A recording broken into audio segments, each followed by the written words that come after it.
Hi everyone, good day. This is Mads again and welcome to the week 2 of our lesson in physics. So in week 2, the focus of our module now is on the vectors and vector addition. So before we proceed to that, let me inform you that this module is divided into 3 lessons. Namely, lesson number 1 is about scalar and vector quantities, and for lesson number 2, we'll be discussing about graphical method of vector addition, and for lesson 3, we'll be dealing with component method of vector addition. So after going through this module, you are expected to perform this one: differentiate vector and scalar quantities. Of course, you have to draw the vector diagram of the given vector quantities using a vector arrow, and perform addition of vectors using graphical method. Identify the magnitude and direction of the resultant vector using the ruler and the protractor. And of course, we have to rewrite a vector in component form. And lastly, we're going to calculate directions and magnitudes of resultant vectors using component method. Let's go for our lesson number 1, objectives: differentiate vector and scalar quantities. And the last one is you're going to draw the vector diagram of the given vector quantities using a vector arrow. In this topic class, you need these materials. This is not to oblige you to buy these materials, but if you can utilize to have this one, much better, because you will be needing this one as we go along in this discussion. So what is scalar, or why do we need to study scalars and vectors in physics? We need to study scalars and vectors in physics class because mostly we are dealing with a moving object. So for us to describe moving object, of course, we need to know the point of origin. And for us to know the point of origin, we will utilize the use of direction and distance. Because if we know the direction and distance of that object moving, we will, of course, identify the position or specific position of the moving object. So what is scalar quantity? It has a magnitude but no direction. Basically, when we say magnitude, example of that are distance, speed, time, mass, and energy. When we say distance, we're just describing the distance between two objects. For example, 10 meters, 5 meters, 1 meter, 2 meters, etc. Speed, how are we going to describe speed? 10 kilometers per hour, 5 meters per second. So we're just using number here. When we say scalar quantity, we're just using number or number unit. So that's how we describe a scalar quantity. Let's go to vector quantity. When we say vector quantity, it has both, of course, magnitude and direction. Now, examples of that are displacement, velocity, acceleration, momentum, and force. When we say displacement class, let me show you how are we going to describe displacement. For example, we have here point A and point B. So the distance between point A and point B is, let us say, 5 meters.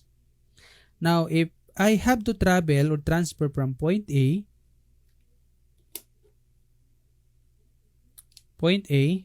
and I will transfer to point B. Now, when we say displacement, so if I have 5 meters and my original position is from point A and I transferred to point B, my displacement is just equals to 5 meters. So that's the difference between distance and displacement is just the transferring of a certain object from one point to another. Another one is velocity. Of course, acceleration, momentum, and force. These quantities here are all having both magnitude and direction. Now, in vector class, any vector can be represented by an arrow. And of course, the length of that arrows represents the length of that arrow represents the magnitude of that vector. For example, how far, how fast, how strong, etc. Depending on the types of the vector. Now, to illustrate that, if we have this vector, for example, I have here vector A, or I can also write that as A, and I will write half arrow at the top of that letter. So this expression now is the same with writing just like this way, vector A. So for example, I have vector A, which is 10 centimeters, and vector B, which is 20 centimeters. If we're going to describe this one using vector arrow, it can be like this one. So I will just estimate the length of the arrow, because you cannot see if I'm going to measure that. But in your ruler, if you have a ruler now, you can exactly measure 10 centimeters using the calibration of your ruler. So for example, if I'm going to express that into arrow, so this will be the arrow for 10 centimeters. This is vector A, equivalent to 10 centimeters. And for 20 centimeters, maybe longer than that. It's because this is 20 centimeters, which is bigger than that. Vector B is 20 centimeters. Now, as you can see, the length of the arrow represents the magnitude of that vector. That's how we illustrate vectors in terms of arrow. Remember that in describing vector into arrow, so the longer the length of that arrow, that means the higher the value of that vector that you are going to illustrate. Now, in vector class, it is also important to know the directions, so that we could easily draw vector into its corresponding direction. Now, what is direction of the vector? Direction of the vector is often expressed as an angle of rotation. Take note of that. When we say vector direction, another term for that is angle of rotation. So it can be east, west, north, or south. For example, if we have a vector with a direction of 270 degrees, and this 270 degrees direction of vector is a vector that has been rotated 270 degrees in a counterclockwise direction relative to due east. But before we go to that, let us try to illustrate these directions for you to understand and for you to familiarize our geographic location.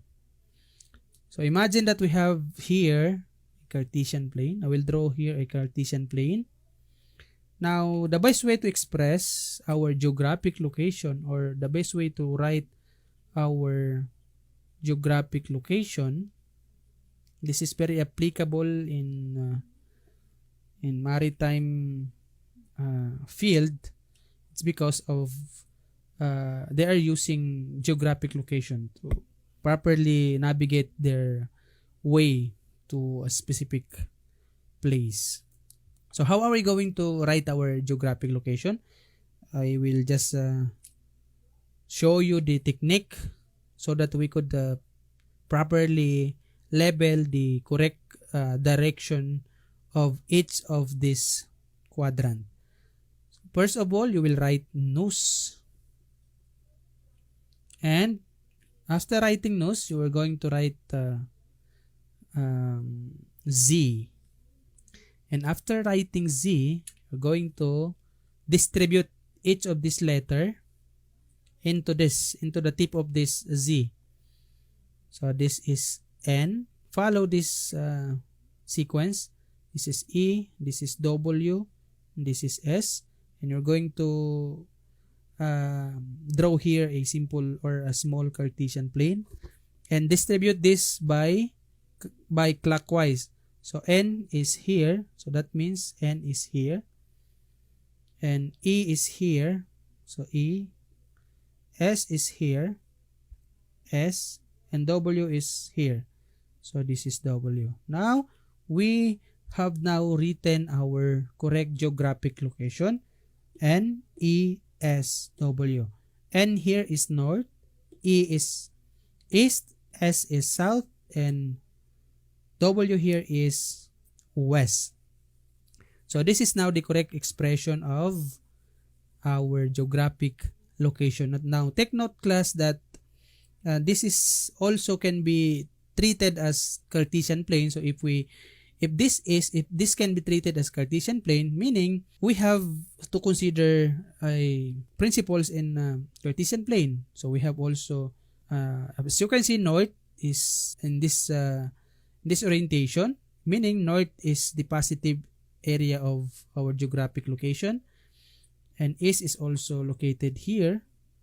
So this is positive. South is of course negative, and west is also negative. But never mind this sign here.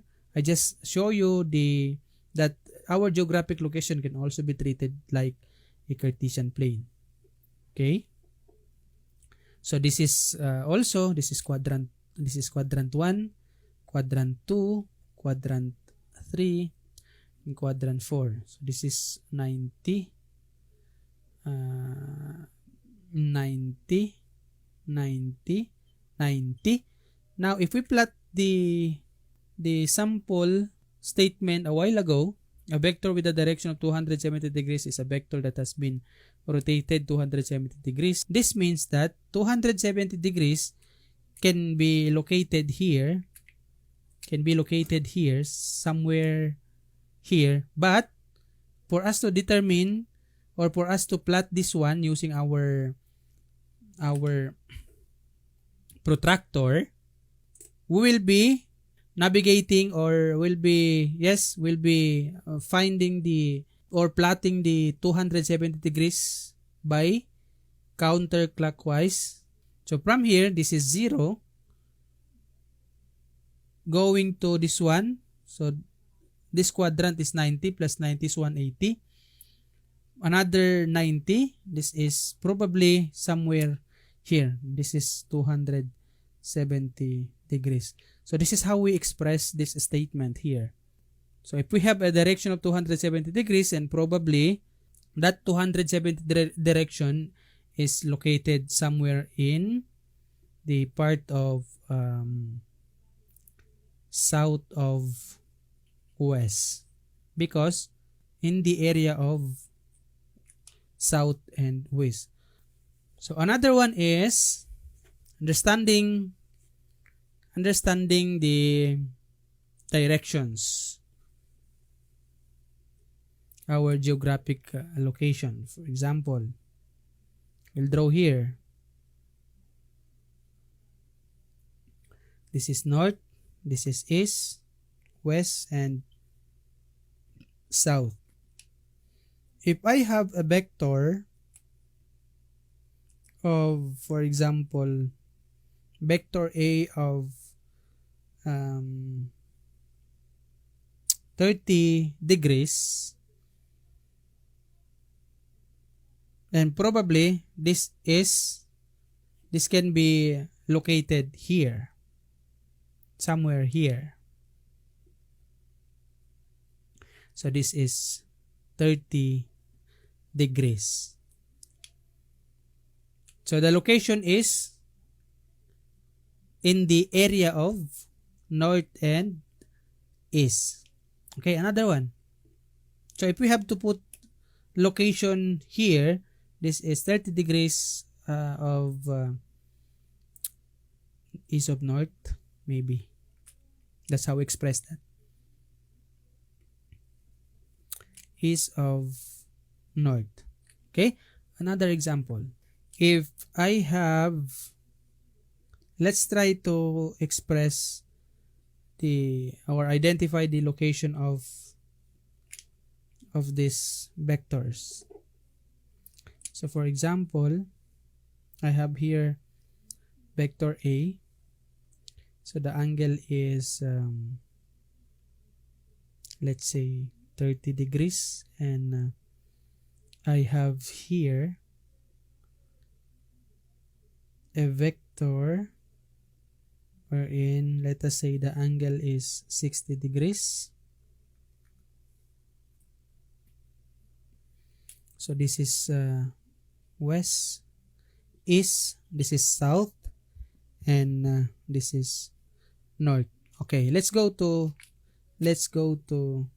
vector A. How are we going to express the direction of this vector? Now, to express vector A, to express the location of vector A, if this is, for example, if this is 10 centimeters, for example, and vector B is, let us say, vector B is 20 centimeters, 60 degrees, and this one is 10 centimeters, 30 degrees. How are we going to express this one? How are we going to express the direction? So for this one, the direction of, we can write vector A, the direction of vector A as 10 centimeters, 30 degrees. Since this expression is, or the angle is with respect to, or relative to, or with respect to E, so this is north of east. How about this one? Vector B is equals to 20 centimeters, 60 degrees with respect to west. So this is south of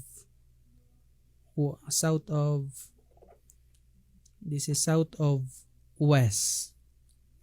How about if we have here an arrow, and also we have here an arrow? How are we going to express the location of this one? If this is 30 degrees, and this is 60 degrees, and this is also 30 degrees. Okay. If arrow is going to east, if we write arrow like this orientation here, then we can express that this one as vector A is equals to 10 centimeters. Since this is with respect to N, 60 angle is 60 degrees east of north. How about this one? Vector B is equals to, since this is with respect to S, 20 centimeters, 30 degrees west of what? West of south. We can also express this. We can also express this one like for, let's try to move our camera here. Okay, so this is how we express this one. Vector B is 20 centimeters, 30 degrees west of south. And we can also express this as here as this one, as this is just be equal to vector A 10 centimeters north, 30 degrees east. This expression is just be equals to this expression here. And same goes to the remaining vectors here. So that's how we express, or that's how we identify the directions of the vectors plotted in our geographic location. You can post this video and copy this one. Now, use of scale in in graphical method is very important. It's because most of the time, class, we will be encountering value that cannot be found in our ruler. For example, we will be plotting vectors that express in newtons unit, or it can be in kilometers unit. So we cannot express that if we don't have a scale. So a scale will be used to make the magnitude of a vector smaller. So for example, if we have a vector displacement of 25 kilometers to the east, we cannot, obviously we cannot able to plot 25 kilometers in our geographic location or in Cartesian form, because this is very large value considering the unit of kilometers. So we cannot write that, obviously. So to write that, we can decide, or we can use scale. For example, scale could be 5. In every 5 kilometers, we have 1 centimeter. So to compensate 25 kilometers, so that it will be reduced into 5 centimeters only. So we can now able to plot that, because 5 centimeters is ideal number to use it for plotting vector, or that vector into our geographic location or in our Cartesian plane. So parts of a vector arrow, we have a tail, we have a head, and the arrow part there is the direction of the vector, and also the length of the arrow is also the magnitude of that vector. So tail indicates the origin or starting point, length indicates the magnitude, and head indicates the direction of the action or motion of that vector. And that would be all. If you have some clarifications regarding the topics that we have presented today, you can chat directly to our group chat, or PM me directly in my personal account, Facebook account, and I will be happy to hear from you after this video. Thank you so much for your time. See you in the next video.